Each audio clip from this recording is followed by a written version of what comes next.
Once Upon a Time in Hollywood by Quentin Tarantino. Movies are meant to be appreciated in many different ways. What you think about a movie is your own, and I can't take that away from you. I'm here to offer my thoughts, and I think that Once Upon a Time in Hollywood is about the Harvey Weinstein sex crimes and how the people who worked closely with him didn't do anything to stop him. And they feel they should have done something to save both the women involved and Harvey Weinstein himself. Harvey Weinstein is the owner of Miramax and then the Weinstein Company. He is a Hollywood mogul and king of the Oscars. He produced many of the movies that I grew up watching. A few years ago, it turned out that he had been sexually molesting women that worked for him for years. He was put behind bars and he will be in prison for 23 years. Quentin Tarantino made all of his movies with Harvey Weinstein. He said in an interview that many people knew about Weinstein's sexual misbehaviors and no one did anything about it. He wished that himself had talked to Harvey. Once Upon a Time in Hollywood sets in the 1960s. Leonardo DiCaprio plays the TV and movie star who lives next door to film director Roman Polanski and his wife, actress Sharon Tate. Brad Pitt plays Leo's stunt double and assistant. One night, a group of hippies were sent by their leader, Charles Manson, to kill everyone in the Polanski residence literally for no reason. They changed their mind last minute and went next door to kill Leo and Brad Pitt's characters instead. Leo and Brad Pitt's characters were able to defend themselves and killed the hippies. This is the movie. Now, this is not what actually happened. In real life, Sharon Tate and her friends were murdered that night in their house. On August 9, 1969, while Roman Polanski was filming a movie in Europe, a group of hippies broke into his house, cut down the phone cords, and murdered Sharon Tate, Jay Sebring, and 3 of their friends. In changing up the events in the movie, Quentin Tarantino and many from the movie business are saying they wish they could go back in time to do something to prevent tragedy and reverse history. Just like saving Sharon Tate as her neighbors in the movie, they wish they could go back and talk to Harvey Weinstein to stop him from the crimes that would destroy him and hurt so many women. Bruce Lee got started in Hollywood through Jay Sebring, who was killed that night in that house.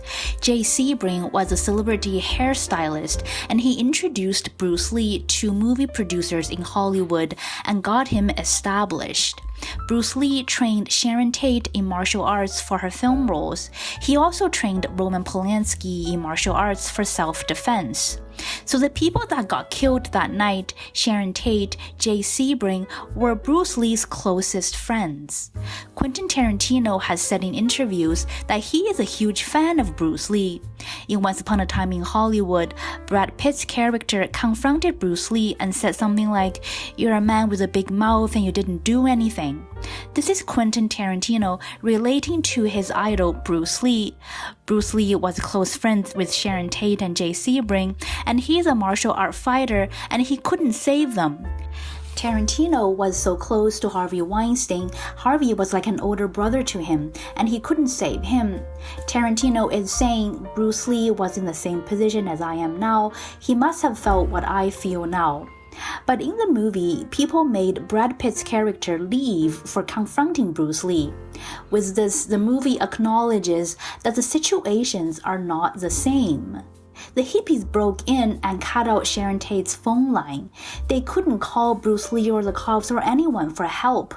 Bruce Lee couldn't get there, even though he lived nearby. In the movie, Brad Pitt's character gave a lift to a hippie to Spang Movie Ranch, and he checked up on the ranch's owner, George Spang. Spang Ranch is a farm that was used as movie sets in the 1950s.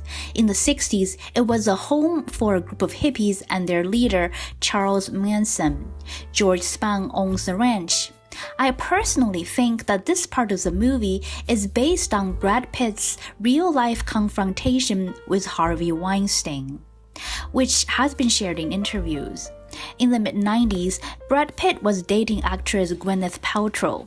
Gwyneth Paltrow starred in a few movies made by Harvey Weinstein, and he made sexual advances at her. Brad Pitt confronted Weinstein and said something like, "If you do this again, I'm going to kill you, I'm going to destroy you." And Weinstein never went after Gwyneth Paltrow again. In the movie, Brad Pitt's character meeting with George Spahn is based on Brad Pitt confronting Harvey Weinstein in real life. It is said many times in the movie that George is blind. This is the movie saying Harvey Weinstein didn't know what he was doing, he was blind. When Brad Pitt's character went to the movie ranch, Charles Manson was not home. Brad Pitt's character did not meet with Charles Manson, he met with George Spahn. Charles Manson was the leader of the hippies, and he sent the young and innocent teenage hippies out to commit murders and other crimes. They didn't just kill Sharon Tate's group, they had other murders. Charles Manson is the real criminal. George Spahn, the ranch owner, was shown in the movie as elderly, bedridden, and blind. The movie equates Harvey Weinstein to the vulnerable and blind George Spahn, and not to the criminal Charles Manson. At the end of the scene on the movie ranch, a hippie shouts out to Brad Pitt's character, "George isn't blind, you're the one that's blind." Now I think you can hear the subtext. Harvey Weinstein is going to be in jail for 23 years, and all of you did nothing to save him. This movie has an impressive cast. Besides superstars Brad Pitt and Leonardo DiCaprio, there are veterans Al Pacino, Dakota Fanning, Margot Robbie, and new up-and-comers like Austin Butler and Margaret Qualley. There are also real stars of the past: Bruce Lee, Sharon Tate, Jay Sebring, Roman Polanski, Steve McQueen, and many fictional characters including the cowboy Jay Cahill. There is also a large age range of characters. There is 8-year-old child actor who plays Mirabella Lancer, and an elderly bookshop owner played by Clu Gulager in his last film role before he passed away at age 93. And these are just some of the examples. Many actors in this movie have deep roots in the movie business. With this impressive cast, the movie shows that the Harvey Weinstein case affects everyone in the business. Everyone, past and present, young and old, fictional and real, veterans and up-and-comers, all band together to heal and reflect on this collective trauma.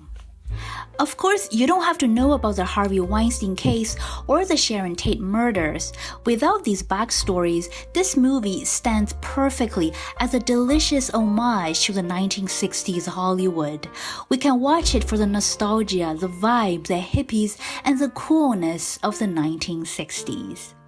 Since the Harvey Weinstein case, there has been a lot more awareness about sexual abuse in the movie business and elsewhere. My heart goes out to the women who are preyed upon by sexual predators. My thoughts and prayers are with them, and I hope for positive social change.